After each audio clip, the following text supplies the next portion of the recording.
భక్తులకు మార్గదర్శనం చేయాల్సిన ఒక పూజారి కామాంధుడిలా మారి ఒక అభం శుభం తెలియని ఇంటర్మీడియట్ విద్యార్థిని జీవితాన్ని బుగ్గిపాలు చేశాడు. మచిలీపట్నం, కృష్ణా జిల్లా కేంద్రంలో జరిగిన ఈ దారుణ ఘటన ఇప్పుడు రాష్ట్ర వ్యాప్తంగా సంచలనం సృష్టిస్తోంది. అసలు ఆ రాత్రి ఏం జరిగింది? ఆ విద్యార్థినిని గర్భవతిని చేసే వరకు ఆ పూజారి ఆడిన నాటకం ఏంటి?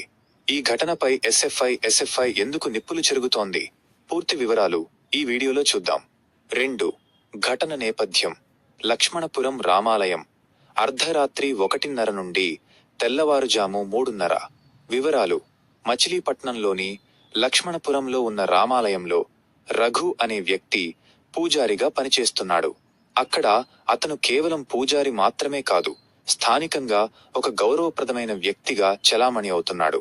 మోసం: బాధితురాలి కుటుంబం ఆర్థికంగా వెనుకబడటంతో అదే పూజారి రఘు ఇంట్లో అద్దెకు దిగారు.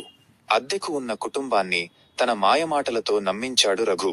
ముఖ్యంగా ఆ ఇంట్లోని ఇంటర్ చదువుతున్న అమ్మాయిపై కన్నేసి చదువు విషయంలో సహాయం చేస్తానని, బయట తిప్పుతానని నమ్మబలికాడు. సమయం: గతేడాది డిసెంబర్ 31న నూతన సంవత్సర వేడుకల సమయంలో ఈ ఘోరానికి పునాది పడింది. ఆ రాత్రి తిరునాళ్లు, సినిమాలు అని బయటకు తీసుకెళ్లి, సమయం దాటిపోయిందని, ఈ రాత్రికి మా ఇంట్లోనే ఉంచుకుని తెల్లవారే పంపిస్తానని నమ్మబలికి మొదటిసారి అఘాయిత్యానికి పాల్పడ్డాడు. 3. దారుణం: గర్భవతిని చేయడం. తెల్లవారుజాము 3:30 నుండి తెల్లవారుజాము 5 గంటలు. ఒక్కసారి మొదలైన ఈ వేధింపులు అక్కడితో ఆగలేదు. ఆ తరువాత వరుసగా భయపెట్టి, లొంగదీసుకుని పలుమార్లు అత్యాచారానికి పాల్పడ్డాడు. ఆ విద్యార్థిని బయట ఎవరికైనా చెబితే పరువు పోతుందని, ప్రాణహాని ఉంటుందని భయపెట్టినట్లు తెలుస్తోంది. అమ్మాయి ప్రవర్తనలో మార్పు రావడం, అనారోగ్యం పాలవడంతో తల్లిదండ్రులు ఆసుపత్రికి తీసుకెళ్తే ఆమె గర్భవతి అని తేలింది. అప్పుడు అసలు నిజాన్ని ఆ విద్యార్థిని బయటపెట్టింది. 4. ఎస్ఎఫ్ఐ పోరాటం. విలేకరుల సమావేశం. తెల్లవారుజాము 5 గంటల నుండి ఉదయం 7:30. ఈ ఘటన వెలుగులోకి రావడంతో భారత విద్యార్థి ఫెడరేషన్ ఎస్ఎఫ్ఐ రంగంలోకి దిగింది.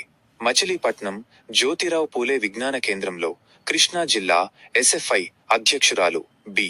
పూజిత ఆధ్వర్యంలో విలేకరుల సమావేశం నిర్వహించారు.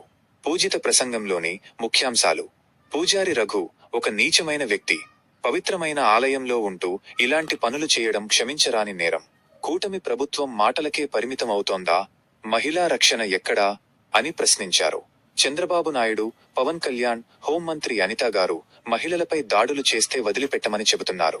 మరి మీ జిల్లా కేంద్రంలోనే ఇంత జరుగుతుంటే ఎందుకు మౌనంగా ఉన్నారు అని నిలదీశారు. 5. డిమాండ్లు మరియు ప్రభుత్వ బాధ్యత.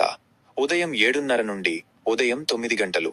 ఈ సెక్షన్లో మీరు ప్రభుత్వం చేయాల్సిన పనులను వివరించాలి. 1. నిందితుడు రఘును వెంటనే ఫాస్ట్ ట్రాక్ కోర్టు ద్వారా కఠినంగా శిక్షించాలి. 2. బాధిత కుటుంబానికి రాష్ట్ర ప్రభుత్వం వెంటనే రక్షణ కల్పించాలి. 3. స్థానిక మంత్రి కొల్లు రవీంద్ర గారు బాధ్యత తీసుకుని ఆ కుటుంబంలో ఒకరికి ప్రభుత్వ ఉద్యోగం కల్పించాలి. 4. సమాజంలో ఆ అమ్మాయికి మళ్లీ గౌరవప్రదమైన జీవితాన్ని అందించే బాధ్యత ప్రభుత్వం తీసుకోవాలి. 6. ముగింపు. ఉదయం 9 గంటల నుండి ఉదయం 10 గంటలు. ముగింపు సందేశం: ఇలాంటి ఘటనలు మళ్లీ పునరావృతం కాకూడదంటే దోషులకు ఉరిశిక్ష లాంటి కఠినమైన శిక్షలు పడాలి. ఒక అమ్మాయి చదువుకోవాల్సిన వయసులో ఇలాంటి వేధింపులకు గురైతే ఆ కుటుంబం పరిస్థితి ఏంటి? ప్రభుత్వం తక్షణమే స్పందించి బాధితురాలికి న్యాయం చేస్తుందని ఆశిద్దాం.